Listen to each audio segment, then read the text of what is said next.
Somewhere in your house right now, there's a wall that's never had a mold problem and never will, not because anyone treated it, but because of what it's made of. Most American homes can't say that. Behind a huge share of interior drywall sits a sealed plastic membrane, doing exactly the opposite of what it was sold to do, locking moisture into the framing instead of keeping it out. The industry that eventually gets called in to fix the damage takes in billions of dollars a year doing it. The industry that installed the plastic in the first place takes in a comparable amount, selling more of it. And sitting quietly on the sidelines the entire time is a wall finish that costs under $1 per square foot and has never once needed a remediation crew going back thousands of years. This video is about why that finish never made it into your house, who benefited from keeping it out, and exactly how you can put it in a single room of your own this weekend. Picture a stone cottage tucked into a hillside in the west of England, the kind of building where the mortar between the stones has outlived several generations of the family that owns it. The interior walls were plastered sometime in the 1600s, and they've never been redone. Not patched, not resurfaced, not gutted and replaced after a bad winter. 3.5 centuries of English damp have passed through those walls, and not one of them has ever needed a professional to open them up and scrape anything out. Now picture a house going up outside Houston 5 years ago. Gulf Coast. Humidity pushes moisture through the exterior wall assembly every single summer. And on the back side of the interior, sheeting behind a sheet of plastic that the code required the builder to install, condensation is quietly collecting in a spot nobody ever looks at. Give it long enough, and something starts feeding on the paper backing of that drywall in the dark. Same category of building, same basic climate stress, wildly different outcomes. The difference isn't luck, it's chemistry. And it's a chemistry that's been sitting in plain sight since before anyone kept written records. Here's that chemistry, and it doesn't take a degree to understand it. Limestone gets burned at extreme heat inside a kiln, which produces quicklime. Add water to quicklime, and you get a caustic paste called calcium hydroxide, which can be mixed with sand and troweled onto a wall the same way you'd apply any ordinary plaster. Then, over the following weeks and months, the wall starts pulling carbon dioxide directly out of the surrounding air and slowly reverts back into calcium carbonate, chemically identical to the limestone it started as. The material spends the rest of its life reacting with its environment instead of just sitting there inert. That reaction is what makes mold impossible. Freshly troweled lime plaster sits at a pH above 12, roughly the same causticity as undiluted bleach. That number falls gradually as the plaster cures over the following year, but it holds above 10 for a long stretch, and fungal spores simply can't get a foothold on a surface that alkaline. The biology required to colonize a wall, the enzymes a spore needs to latch onto a substrate and start feeding, doesn't function in that kind of environment. Nothing is sitting on top of the wall, protecting it. The wall's own surface chemistry is doing the work permanently, without a reapplication schedule, without a warranty card, without a service contract. Clay plaster gets there a different way. It's what building scientists call hygroscopic, meaning it actively pulls moisture out of the air whenever humidity climbs, then releases it back whenever conditions dry out again, keeping the surrounding air locked inside a range mold struggles to survive in. It does all of that with zero moving parts and zero power draw. Drywall does the opposite. It soaks up ambient moisture and just holds it there, waiting for the wrong week to turn into a problem. This isn't a modern discovery. Lime-based plasters show up on interior surfaces at some of the earliest known permanent settlements in the Eastern Mediterranean, sites that predate the pyramids by thousands of years. On Crete, the Minoan palace complex at Knossos used a lime base beneath the painted frescoes that museums still display today, more than 3,000 years after they were applied. The timber roof beams from that same era are gone. the woven floor mats are gone. What's left standing is the plaster. Because it was never a food source for anything that could break it down, Roman builders carried the same principle forward centuries later, coating cisterns, bathhouses, and granaries in lime-based renders specifically because they needed surfaces that could handle constant moisture without rotting or fostering growth. They didn't have a word for fungal biology.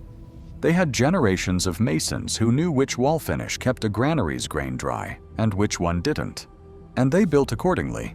Every early civilization that worked extensively in earth and stone eventually landed on some version of this same chemistry, independently, because it was the only interior finish that didn't eventually turn against the people living behind it. So if humans figured this out before they had writing, why is there a plastic sheet stapled inside your bedroom wall instead of lime? Go back to the 1940s.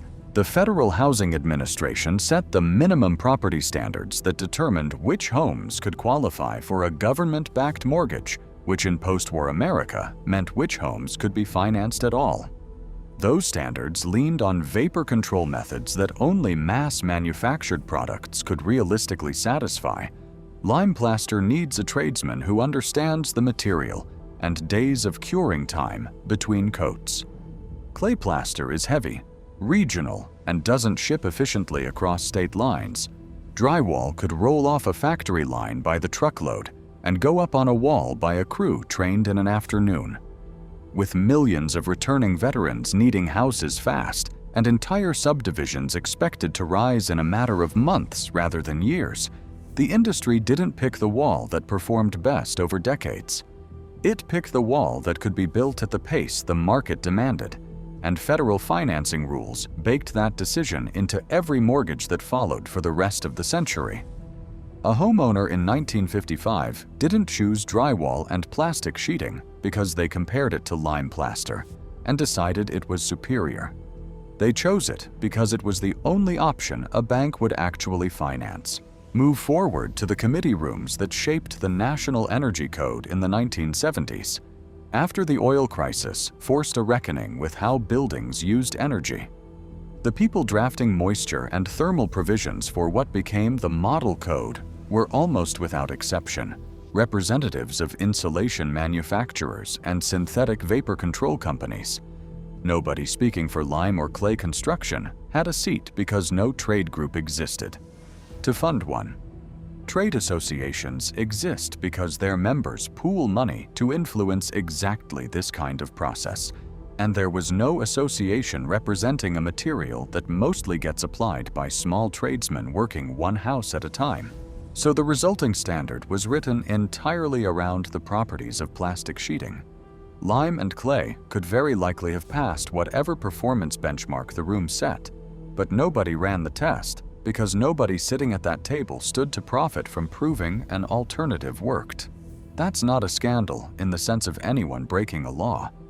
It's simply what happens when only one side of an argument shows up, funded and organized. One person who eventually pushed back against parts of that legacy was a building scientist named Joseph Lstieberek.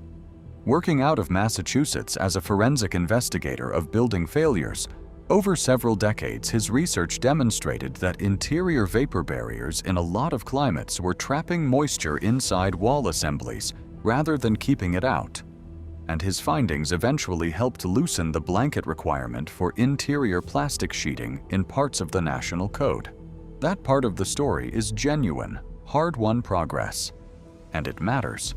But a change in code language and a change in what a framing crew actually installs on a random Tuesday are two very different things.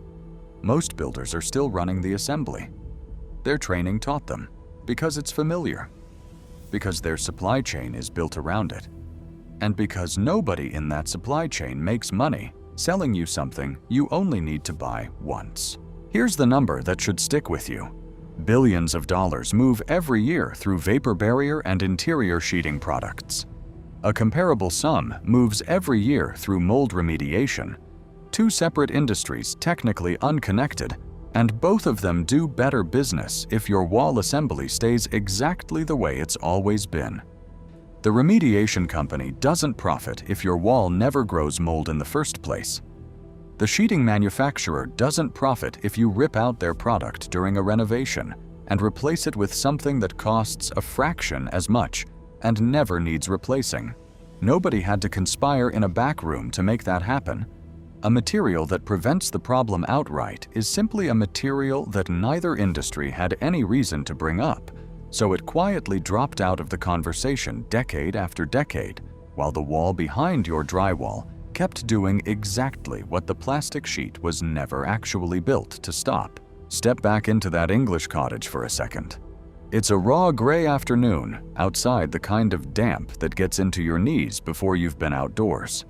10 minutes. Inside, the air feels different the moment you cross the threshold. Not warmer exactly, but settled. Like the room already resolved its relationship with moisture generations ago and stopped worrying about it. Run your hand along the wall.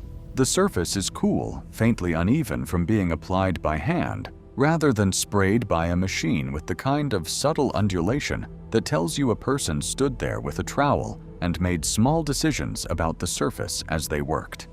There's no mustiness in the air. None of that faint, damp basement smell that creeps into so many older homes after enough winters. 350 of them have moved through this particular plaster, and it has never once needed anyone to cut it open and find out what was living inside. You don't need a permit to get a version of that in your own home. And you don't need to gut an entire wall to start. Lime plaster and clay plaster are legal interior finishes in every jurisdiction in the country. They're not specialty materials requiring a variance from your local building office. They sit in the same regulatory category as paint or texture coat, and you apply them roughly the same way, coat by coat with ordinary hand tools. A bag of hydrated lime runs somewhere around $10 at a masonry supply yard and mixed with clean sand at a rough 3-to-1 ratio. One bag covers enough wall space to finish a small bedroom for well under $50 total in materials. Compare that to what a professional mold remediation crew charges to gut and rebuild a single contaminated wall cavity, and the math isn't close. 2 caveats worth being completely straight about. First, troweling lime plaster over existing drywall that still has a sealed vapor barrier behind it does very little because the plastic trapping moisture in the cavity is still there, doing its job regardless of what you put on top of it. The real payoff comes during a renovation when you can open the wall to the studs, pull the polyethylene sheeting out entirely, and rebuild the assembly so it breathes from the framing outward instead of trapping everything behind an impermeable layer. A surface skim coat alone gives you some resistance at the finish layer, but it doesn't fix what's happening deeper in the wall, and you should go in understanding that distinction rather than expecting a miracle from a thin top coat. Second, lime plaster is genuinely caustic. While it's still wet, closer to an industrial cleaning agent than a craft material at that stage in its life, gloves and eye protection aren't optional during mixing and application. Once it's fully cured, it's completely inert and entirely safe to live around, but treat it with real respect while you're working with it fresh. Here's how you actually do a room. Pick a space where moisture tends to linger, a bathroom wall, a basement corner, a bedroom window that fogs every winter morning. If the project allows it, open that section to the studs and remove the synthetic vapor barrier completely rather than working around it. Mix your lime and sand in small batches, only as much as you can apply in a working session, because the material begins its chemical process the moment it meets the air. Apply it in thin coats rather than one thick pass, letting each layer begin to firm up before the next goes on. Keep the surface slightly damp during the early curing days so the carbonation process happens evenly across the whole wall instead of skinning over on top while staying soft underneath. Within a few weeks, you'll have a hard, breathable, chemically hostile surface that mold has no practical way to establish itself on, and within a year, that surface will have fully converted back toward the stone it originally came from. None of this depends on a committee's permission. And it never did. The chemistry that makes mold impossible on a lime wall was working long before anyone wrote a code. And it will keep working long after this generation's synthetic products get pulled off the shelf and replaced by whatever the industry decides to sell next. The material never needed anyone's approval to function. It just needed someone willing to apply it. Instead of reaching for the roll of plastic sitting on the shelf next to it. The only real question left is which side of that wall your house ends up on. And that part, unlike everything that happened in those committee rooms decades ago, is entirely up to you.